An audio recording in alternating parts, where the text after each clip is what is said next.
দুনিয়াতে যত অদ্ভুত অদ্ভুত প্রশ্ন সব আপনি মুসা আলাইহিস সালামের মাথা থেকে পাবেন। বিভিন্ন বিষয়ে আল্লাহরে প্রশ্ন করতেন। সাইয়েদনা মুসা আলাইহিস সালাম আল্লাহরে বললেন, আল্লাহ আপনি আমার এমন একটা জিকির শিখাইয়া দেন যে জিকিরটার শব্দ আপনি আর আমি ছাড়া কেউ জানবে না।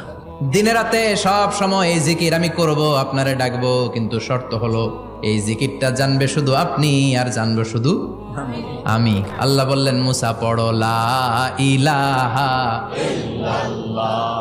মুসা আলাইহিস সালাম কয়, মাবুদ এটা তো জাতীয় জিকির, সবাই জানে। আমি তো চাইছি এক্সেলেন্ট একটা জিকির, কারো কাছে নাই, শুধু আমি জানবো আর আমি পড়বো।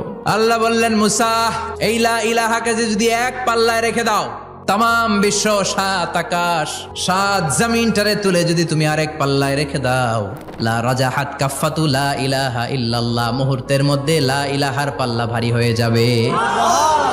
ও মুসা, তুমি যতই এক্সক্লুসিভ জিকির চাও, লা ইলাহার চেয়ে দামি জিকির আমার কাছে নাই।